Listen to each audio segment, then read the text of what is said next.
Fundamental rights क्या हैं और कॉन्स्टिट्यूशन में कहाँ दिए गए हैं? Fundamental rights basic constitutional guarantees हैं जो ह्यूमन डिग्निटी, लिबर्टी, इक्वालिटी और पार्टिसिपेशन को अनलॉफुल स्टेट एक्शन से प्रोटेक्ट करते हैं। ये ज्यादातर 1973 कॉन्स्टिट्यूशन के आर्टिकल 8 से 28 तक में दिए गए हैं। What is the significance of Article 8? Article 8 का significance क्या है? तो Article 8 कहता है कि जो लॉ फंडामेंटल राइट से इनकंसिस्टेंट हो वो उस इनकंसिस्टेंसी की हद तक वॉइड होगा। इस तरह ये कॉन्स्टिट्यूशनल सुप्रीमेसी स्टैब्लिश करता है और कोर्ट्स को राइट्स वायलेट करने वाले लॉज का रिव्यू करने की अथॉरिटी देता है। What protections are provided by Article 9, 10 and 10A? Article 9, 10 और 10A कौन से प्रोटेक्शन देते हैं? तो आर्टिकल 9 जो है वो लाइफ और लिबर्टी प्रोटेक्ट करता है, जबकि आर्टिकल 10 आर्बिट्ररी अरेस्ट और डिटेंशन के खिलाफ सेफगार्ड्स देता है। आर्टिकल 10A फेयर ट्रायल और ड्यू प्रोसेस का राइट गारंटी करता है। Which freedoms are protected by Article 14 to 19A? Article 14 से 19A कौन से freedoms जो है वो प्रोटेक्ट करते हैं? तो ये provisions human dignity, privacy of home, movement, peaceful assembly, association, lawful trade या profession, speech and expression और access to information को प्रोटेक्ट करते हैं। इन freedoms पर सिर्फ लॉ के थ्रू reasonable restrictions impose की जा सकती हैं। How does the Constitution protect religious freedom? Constitution जो है वो रिलीजियस फ्रीडम को कैसे प्रोटेक्ट करता है? आर्टिकल 20 हर सिटीजन को अपना रिलीजन प्रोफेस, प्रैक्टिस और प्रोपोगेट करने और रिलीजियस इंस्टीट्यूशंस मैनेज करने का राइट देता है। आर्टिकल 21 और 22 रिलीजियस टैक्सेशन और एजुकेशन के हवाले से एडिशनल सेफगार्ड्स प्रोवाइड करते हैं। What constitutional protections exist for property and equality? Property और इक्वालिटी के लिए कौन से कॉन्स्टिट्यूशनल प्रोटेक्शन मौजूद हैं? तो आर्टिकल 23 और 24 प्रॉपर्टी एक्वायर और होल्ड करने का राइट प्रोटेक्ट करते हैं और कंपलसरी एक्विजिशन को लॉ के बगैर रोकते हैं। आर्टिकल 25 इक्वालिटी बिफोर लॉ और इक्वल प्रोटेक्शन गारंटी करता है, जबकि आर्टिकल 26 और 27 स्पेसिफाइड डिस्क्रिमिनेशन को प्रोहिबिट करते हैं।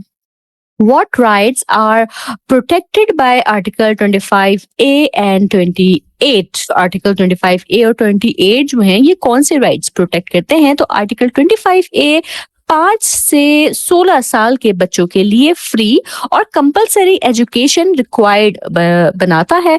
आर्टिकल 28 सिटीजन्स को अपनी डिस्टिंक्ट लैंग्वेज, स्क्रिप्ट और कल्चर प्रिजर्व और प्रमोट करने का राइट देता है। How are fundamental rights enforced and can they be restricted during an emergency? Fundamental rights जो है वो एनफोर्स कैसे होते हैं और इमरजेंसी में रिस्ट्रिक्ट हो सकते हैं? तो सुप्रीम कोर्ट और high courts constitutional jurisdiction including article 199 की रिट्स के थ्रू फंडामेंटल राइट्स एनफोर्स करते हैं। कॉन्स्टिट्यूशनल इमरजेंसी में कुछ राइट्स की एनफोर्समेंट रिस्ट्रिक्ट हो सकती है, लेकिन ये एक्शन भी कॉन्स्टिट्यूशनल लिमिट्स के अंदर रहना चाहिए। What is the difference between civil rights and political rights? Civil rights और political rights के दरमियान क्या फर्क है? Civil rights personal liberty, equality, dignity, property, religion और प्राइवेट लाइफ को अनलॉफुल इंटरफेरेंस से प्रोटेक्ट करते हैं। पॉलिटिकल राइट्स जो है वो सिटीजन्स को voting, political parties, public discussion, protest और इलेक्शंस के थ्रू गवर्नमेंट में पार्टिसिपेट करने का मौका देते हैं। Which major civil rights are guaranteed by the 1973 Constitution? 1973 के कॉन्स्टिट्यूशन में कौन से मेजर सिविल राइट्स जो है वो गारंटी किए गए हैं? तो अहम जो सिविल राइट्स हैं उनमें life and liberty, fair trial, human dignity, privacy, movement, religion, property, equality, non discrimination और कल्चरल प्रोटेक्शन शामिल है। ये राइट्स इंडिविजुअल्स को फ्रीडम और रिस्पेक्ट के साथ जीने के लिए सिक्योर लीगल स्पेस देते हैं। Which major political rights are recognized in Pakistan? Pakistan में कौन से मेजर पॉलिटिकल राइट्स जो है वो रिकॉग्नाइज किए गए हैं? पॉलिटिकल राइट्स में peaceful assembly, association, political parties बनाना, freedom of expression, access to information, voting, elections contest करना और पीसफुल पॉलिटिकल पार्टिसिपेशन शामिल हैं। ये राइट्स सिटीजन को पब्लिक डिसीजंस पर असर डालने का मौका देते हैं। How do arrest, safeguards and the right to fair trial protect citizens? Arrest, safeguards और फेयर ट्रायल का राइट सिटीजंस को कैसे प्रोटेक्ट करता है? अरेस्टेड पर्सन को अरेस्ट की वजह बताना, लीगल रिप्रेजेंटेशन देना और आमतौर पर 24 घंटों में मजिस्ट्रेट के सामने पेश करना जरूरी है। आर्टिकल 10A भी किसी के राइट से लायबिलिटीज डिसाइड करने से पहले इंडिपेंडेंट और फेयर लीगल प्रोसेस की गारंटी देता है। Why are freedom of speech, assembly and association important for democracy? Democracy के लिए freedom of speech, assembly और association जो है वो क्यों important है? तो ये फ्रीडम सिटीजन्स को पब्लिक इश्यूज पर बात करने, पॉलिटिकल मूवमेंट ऑर्गेनाइज करने, गवर्नमेंट पॉलिसीज क्रिटिसाइज करने और कलेक्टिव डिमांड्स पेश करने का हक देती हैं। इनके बगैर सिर्फ इलेक्शंस मीनिंगफुल डेमोक्रेटिक पार्टिसिपेशन पैदा नहीं कर सकते। What principles was established in Shehla Zia विवादा? शहला जिया वर्सेस वाबडा केस में क्या प्रिंसिपल स्टैब्लिश हुआ था? तो शहला जिया वर्सेस वाबडा में सुप्रीम कोर्ट ने राइट टू लाइफ को सिर्फ फिजिकल एग्जिस्टेंस तक लिमिटेड नहीं रखा था, बल्कि ब्रॉड मीनिंग दी थी। जजमेंट ने लाइफ और डिग्निटी को सेफ और हेल्दी एनवायरनमेंट के साथ कनेक्ट किया था। Why is Benazir Bhutto versus Federation important for political right? Benazir Bhutto versus Federation case political right के लिए क्यों इम्पोर्टेंट है? तो इस केस ने आर्टिकल 17 के अंडर फ्रीडम ऑफ एसोसिएशन और पॉलिटिकल पार्टीज बनाने और चलाने के राइट की इंपॉर्टेंस को हाईलाइट किया। इसने पॉलिटिकल पार्टिसिपेशन और रिप्रेजेंटेटिव डेमोक्रेसी की कॉन्स्टिट्यूशनल फाउंडेशन को मजबूत किया। Are civil and political rights absolute? क्या सिविल और पॉलिटिकल राइट्स जो है वो एब्सोल्यूट होते हैं? मोस्ट सिविल और political rights public order, security, morality और दूसरों के राइट्स की प्रोटेक्शन के लिए लॉ के थ्रू रीजनेबल रिस्ट्रिक्शन के सब्जेक्ट होते हैं।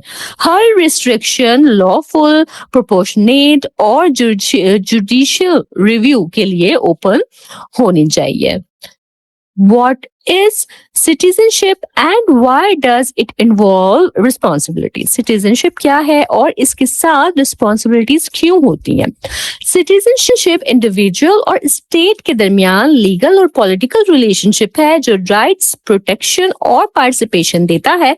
इसके साथ duties भी होती हैं क्योंकि democratic state तभी चल सकती है जब citizens law follow और common good में contribution दें। What is the citizens' responsibility toward the constitution and the law? Constitution और law के हवाले से citizens की responsibility क्या है? Citizens को state के साथ loyal रहना चाहिए, constitution की respect करनी और lawful authority को follow करना चाहिए। ये responsibility rule of law को मजबूत करती है और personal या group interest को constitutional order पर dominate करने से रोकती है। Why is payment of taxes an important civic responsibility? Taxes देना important civic responsibility क्यों है?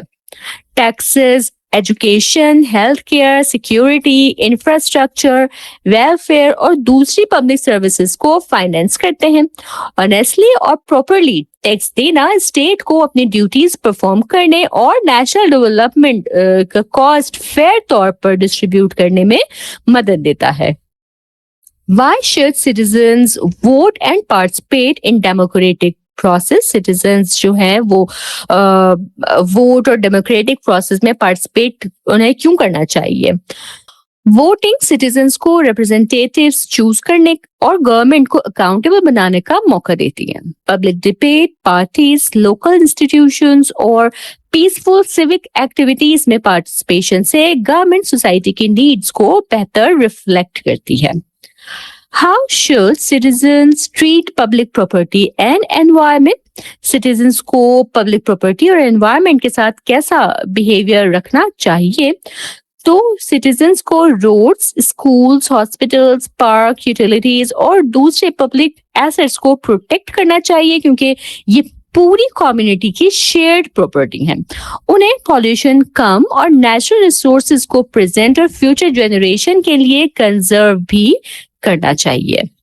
How can citizens promote tolerance and national unity? Citizens जो है वो टॉलरेंस और नेशनल यूनिटी को कैसे प्रमोट कर सकते हैं? तो सिटीजन्स को रिलीजन, लैंग्वेज, एथनिसिटी, रीजन और ओपिनियन के डिफरेंसेस का रिस्पेक्ट करना और हेट्रेड या वायलेंस को रिजेक्ट करना चाहिए। टॉलरेंस और पीसफुल कोऑपरेशन सोशल कोहेजन को मजबूत करते हैं और डाइवर्स फेडरेशन को यूनाइटेड रखते हैं। What is responsible digital citizenship? Responsible digital citizenship क्या है? Responsible digital citizenship का मतलब ऑनलाइन प्लेटफॉर्म्स को लॉफुल, रिस्पेक्टफुल और ट्रुथफुल तरीके से यूज करना है। सिटीजन्स को privacy protect, information verify, harassment और हेट स्पीच से बचना और फॉल्स मटेरियल स्प्रेड नहीं करने चाहिए। How does civic participation contribute to national building? Civic participation national building में कैसे कंट्रीब्यूट करती है? Citizens community service, volunteer work, local problem solving, charitable activity और पब्लिक इन सिचुएशंस के साथ कंस्ट्रक्टिव एंगेजमेंट से कंट्रीब्यूशन देते हैं। ऐसी पार्टिसिपेशन पब्लिक ट्रस्ट और अकाउंटेबिलिटी को इम्प्रूव करके गवर्नमेंट के काम को सपोर्ट करती है। What are the principles of policy and where are they located? Principles of policies क्या है और कॉन्स्टिट्यूशन में ये कहाँ दिए गए हैं? Principles of policy स्टेट के लिए कॉन्स्टिट्यूशनल डायरेक्शन है ताकि इस्लामिक, डेमोक्रेटिक और वेलफेयर ओरिएंटेड सोसाइटी स्टैब्लिश की जा सके। ये 1973 कॉन्स्टिट्यूशन के पार्ट 2 चैप्टर 2 के आर्टिकल 29 से आर्टिकल 40 में दिए गए हैं। How do the principles of policy differ from fundamental right? Principle of policy और fundamental rights में क्या फर्क है? Fundamental rights आमतौर पर कोर्ट्स के थ्रू इन्फोर्स किए जा सकते हैं, जबकि principle of policy डायरेक्टिव और नॉन जस्टिसेबल होते हैं।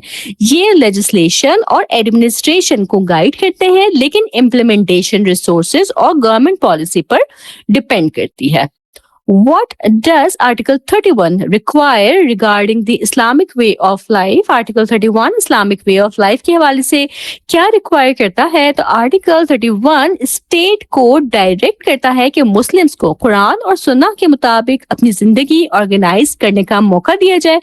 ये इस्लामिक एजुकेशन, मॉरल स्टैंडर्ड्स और रिलीजियस इंस्टीट्यूशन की प्रॉपर ऑर्गेनाइजेशन को भी प्रमोट करता है। What are the purposes of Article 32 and Article 33?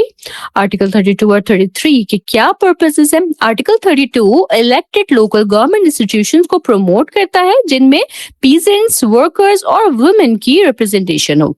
Article 33 state को parochial, racial, tribal, sectarian और provincial prejudices discourage करने की डायरेक्शन देता है। How do Article 34, 35 and 36 protect vulnerable groups? Article 34, 35 और 36 vulnerable groups को कैसे प्रोटेक्ट करता है? तो Article 34 वुमेन की नेशनल लाइफ में फुल पार्टिसिपेशन को प्रमोट करता है, जबकि Article 35 मैरिज, फैमिली, मदर्स और चिल्ड्रन को प्रोटेक्ट करता है।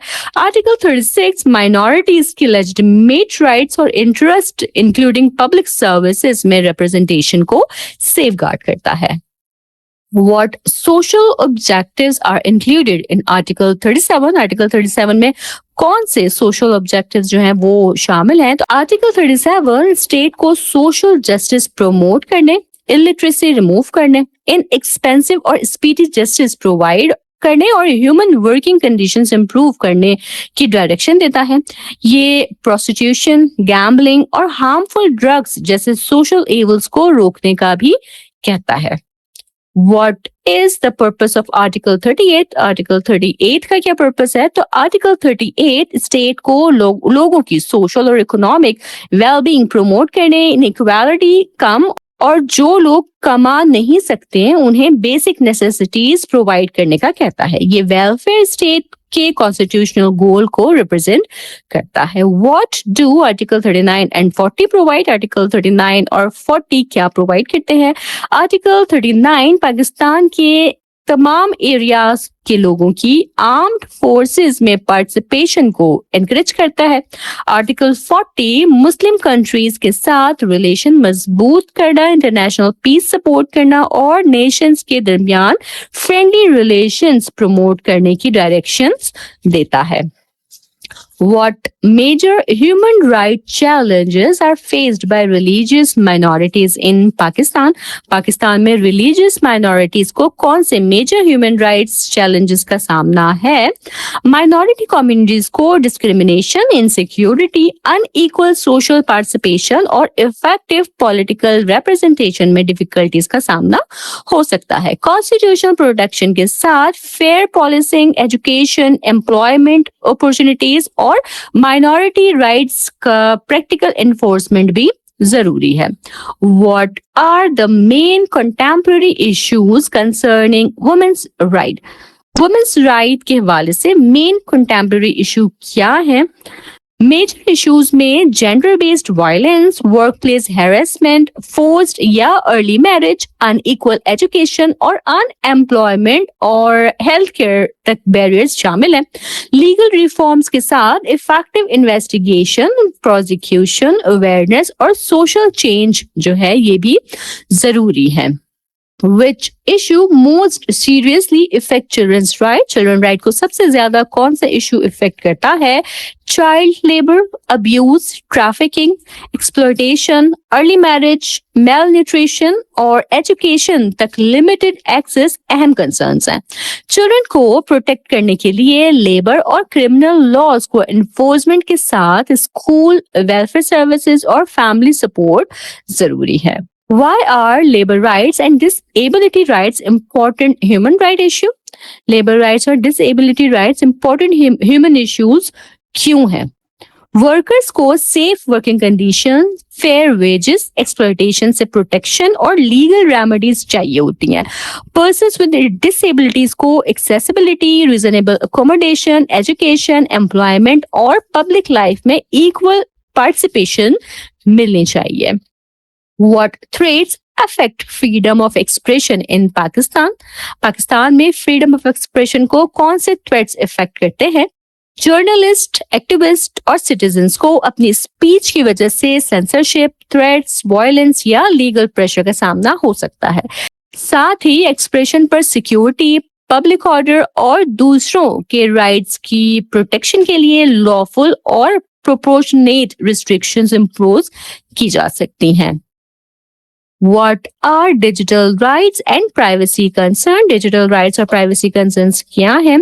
Digital rights में personal data की protection, online expression, cyber security और unlawful surveillance या information का misuse से आजादी शामिल है। तेज टेक्नोलॉजिकल ग्रोथ के लिए क्लियर लॉज, इंडिपेंडेंट ओवरसाइट और गवर्नमेंट और प्राइवेट कंपनीज का रिस्पॉन्सिबल कंडक्ट जो है ये जरूरी है। Why is environmental and climate justice treated as human right issue? Environmental और climate justice को human right issue क्यों माना जाता है? Pollution, extreme weather, water scarcity और environmental degradation सीधा लाइफ, हेल्थ, हाउसिंग और लाइवलीहुड को इफेक्ट करते हैं।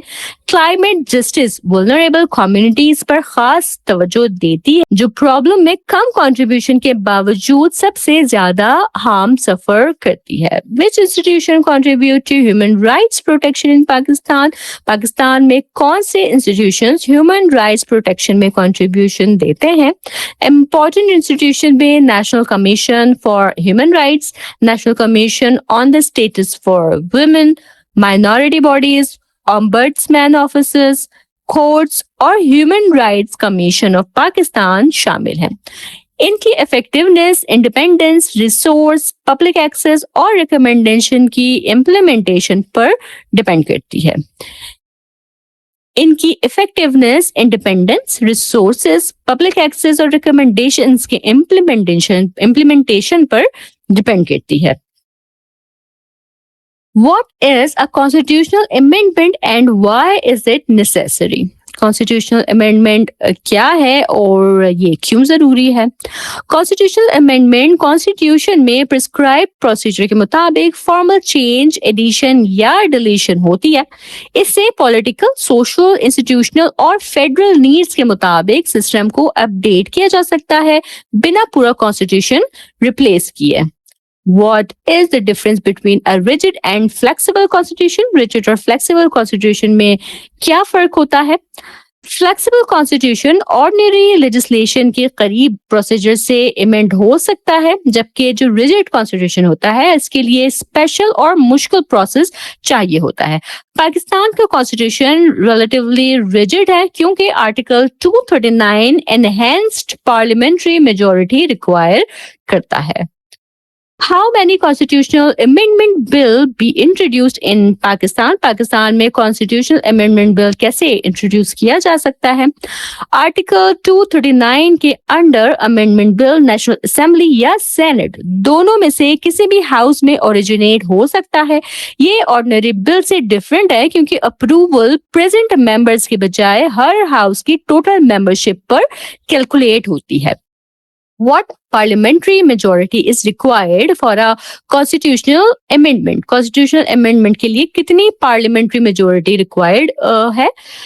तो बिल को पार्लियामेंट के हर हाउस की टोटल मेंबरशिप के कम से कम 2/3 वोट से पास होना जो है वो जरूरी है।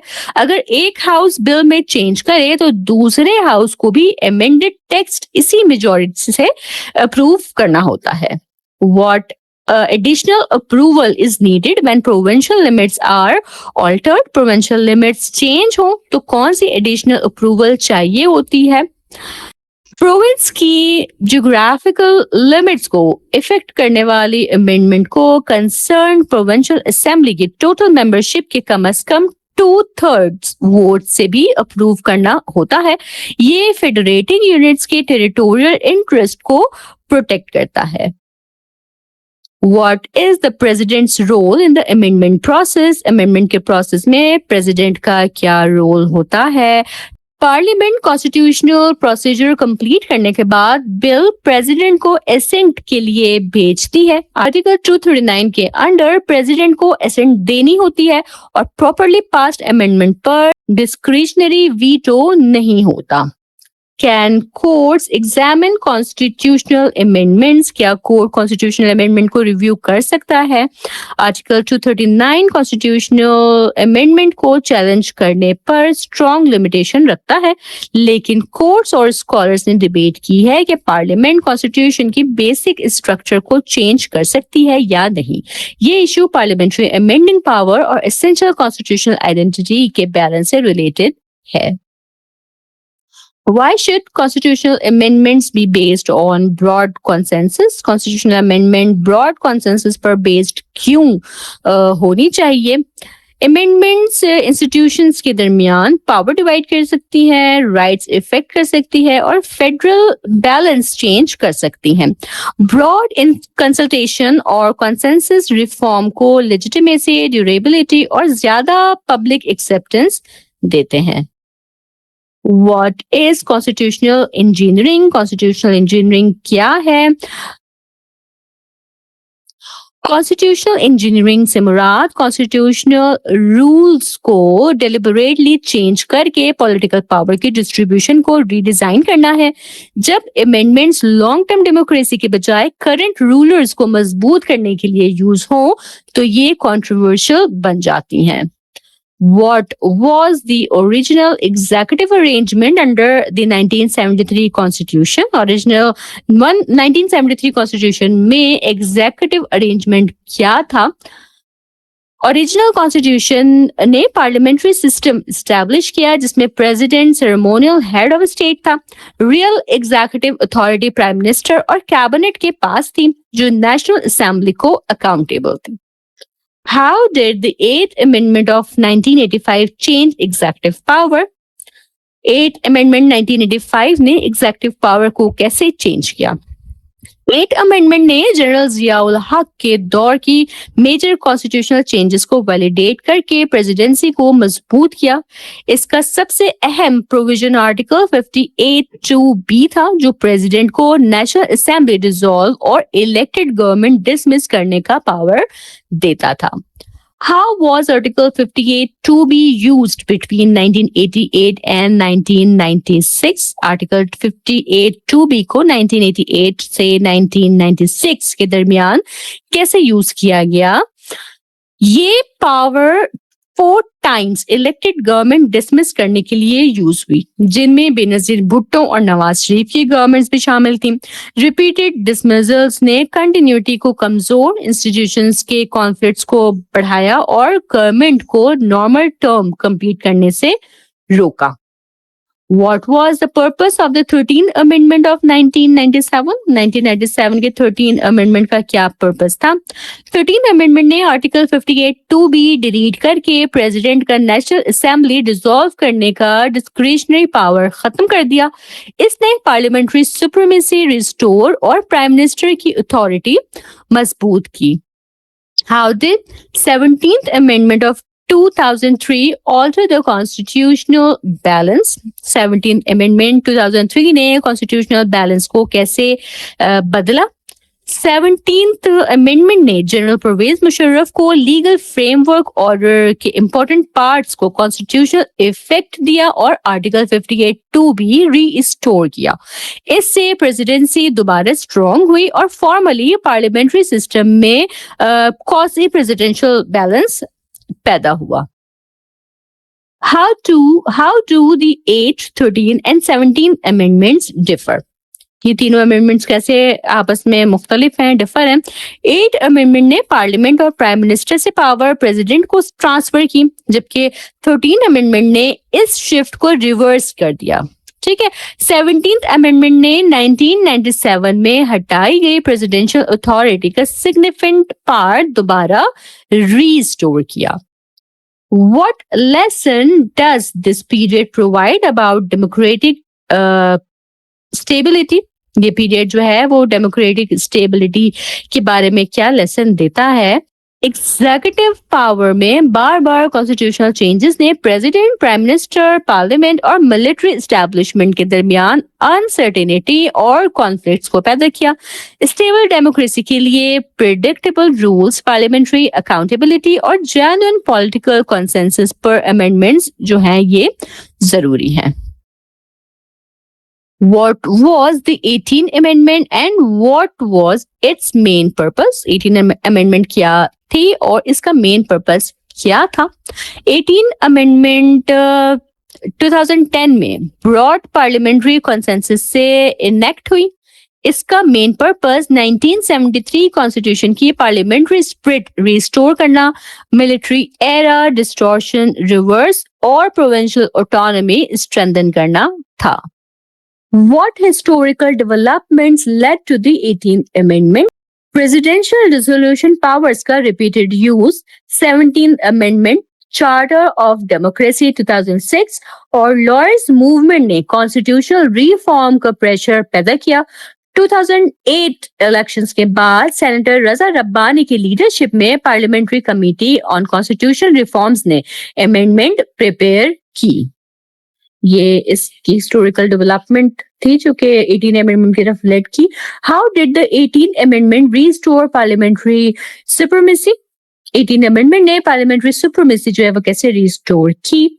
इसने आर्टिकल 58(2)(b को रिमूव किया, प्रेसिडेंट की डिस्क्रिशनरी पावर्स कम और प्राइम मिनिस्टर और कैबिनेट को इफेक्टिव एग्जीक्यूटिव के तौर पर रिस्टोर किया। प्रेसिडेंट को दोबारा इलेक्टेड गवर्नमेंट की एडवाइस पर काम करना जो है ये चीज रिक्वायर्ड बना दी गई। How did amendment strengthen democratic institution? Amendment ने democratic institution को कैसे strengthen किया? इसने पार्लियामेंट्री कमिटीज को एनहेंस, अपॉइंटमेंट प्रोसेसेस को रिफॉर्म, इलेक्शन कमीशन को स्ट्रेंथन और इंस्टीट्यूशनल अकाउंटेबिलिटी को रीइंफोर्स किया। इन चेंजेस का मकसद पर्सनल रूल कम और कॉन्स्टिट्यूशनल ऑफिसेस को ज्यादा रिप्रेजेंटेटिव और ट्रांसपेरेंट बनाना था। How did the 18 amendment increase provincial autonomy? 18 amendment ने प्रोविंशियल ऑटोनॉमी कैसे बढ़ाई? इसने कॉन्करेंट लेजिस्लेटिव लिस्ट अबॉलिश करके बहुत से लेजिस्लेटिव और एडमिनिस्ट्रेटिव सब्जेक्ट्स प्रोविंसेस को ट्रांसफर कर दिए। प्रोविंसेस को education, health, culture, labour, environment और सोशल वेलफेयर जैसे एरियाज में ज्यादा अथॉरिटी मिली। How was the council of common interest strengthen? Council of common interest को कैसे स्ट्रेंथन किया गया? अमेंडमेंट ने shared federal provincial subjects manage करने में सीसीआई की इम्पोर्टेंस बढ़ाई और इसकी रेगुलर मीटिंग्स को जरूरी बनाया। इससे कोऑर्डिनेशन, कंसल्टेशन और इंटर गवर्नमेंट डिस्प्यूट्स के सेटलमेंट्स के लिए स्ट्रॉन्ग कॉन्स्टिट्यूशनल फोरम जो है वो मिला। How did the amendment support fiscal federalism and provincial resources? Amendment ने फिस्कल फेडरलिज्म और प्रोविंशियल रिसोर्सेज को कैसे सपोर्ट किया? It reinforced the importance of the National Finance Commission. इसने नेशनल फाइनेंस कमीशन की इंपॉर्टेंस रीइंफोर्स और डिविजिबल रेवेन्यूज में provinces के शेयर आर्बिट्रेरी रिडक्शन से प्रोटेक्ट किए। नेचुरल रिसोर्सेज में प्रोविंशियल राइट्स को भी स्ट्रेंथन करके ग्रेटर फाइनेंशियल रिस्पॉन्सिबिलिटी को प्रमोट किया। What challenges have arisen in implementing the 18th Amendment? 18th Amendment implementation में कौन से challenges जो हैं वो सामने आए? डिवोल्यूशन के बाद प्रोविंसेस को एडमिनिस्ट्रेटिव कैपेसिटी, फंडिंग, कोऑर्डिनेशन और पॉलिसी स्टैंडर्ड्स में डिफरेंसेस का सामना हुआ। इफेक्टिव इम्प्लीमेंटेशन के लिए strong provincial institutions, reliable fiscal transfers, governmental corporation और क्लियर अकाउंटेबिलिटी जो है वो जरूरी है। इसके साथ ही हमारा पार्ट 522 के शॉर्ट क्वेश्चन आंसर की वीडियोस कंप्लीट हो जाती हैं। दोनों पार्ट्स मुकम्मल हो गए हैं और इसके साथ ही फाइनल टर्म की तमाम लेक्चर्स के इंपॉर्टेंट शॉर्ट क्वेश्चंस मैंने आपके साथ शेयर किए हैं। मुझे उम्मीद है कि ये वीडियोस आपके लिए बहुत यूजफुल रहेंगी। अगर आपको कोई सवाल हो या आप कोई फीडबैक देना चाहें तो जरूर मुझे कमेंट सेक्शन में बताइएगा। चैनल पर नए हैं तो सब्सक्राइब करना हरगिज ना भूलिएगा ताकि मेरी इंपॉर्टेंट वीडियोस, अपडेट्स इसी तरह आप तक पहुंचती रहें। मेरी इन वीडियोस को आप लाजमी वर्चुअल यूनिवर्सिटी के डिफरेंट प्लेटफॉर्म पर शेयर कीजिएगा ताकि आपकी तरह दूसरे स्टूडेंट भी अपने फाइनल टर्म की अच्छी प्रिपरेशन कर सकें। मैं इंशाअल्लाह ताला अपनी नेक्स्ट वीडियो के साथ जल्द हाजिर होंगी। तब तक आप सब अपना बहुत ख्याल रखिएगा। अल्लाह हाफिज।